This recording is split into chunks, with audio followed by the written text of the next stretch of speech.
ৰ'দ বৰষুণ নলগোৱাকৈ কেনেকৈ কৰিব খেতি? কোট পেণ্ট পিন্ধিও এতিয়াৰ পৰা কৰিব পাৰিব খেতি। খেতিৰ প্ৰতি আগ্ৰহী উচ্চ শিক্ষিত যুৱক যুৱতীসকলে বোকা পানী নগচাকৈ ঘৰ্মাক্ত পৰিশ্ৰম নকৰাকৈ কৰিব পাৰিব খেতি।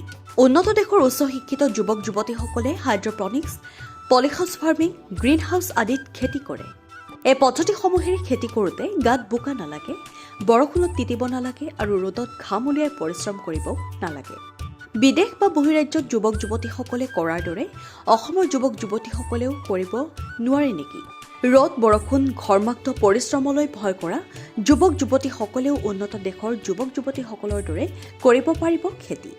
অসমৰ কেইবাজনো যুৱকে এইদৰে খেতি কৰি যথেষ্ট লাভান্বিত হৈছে। তাৰ ভিতৰত তিনিচুকীয়া জিলাৰ ৰাহুল গুপ্তা, ধেমাজিৰ প্ৰগতিশীল কৃষক দেৱজিৎ চাংমাই এই ক্ষেত্ৰত নাম ল'বলগীয়া।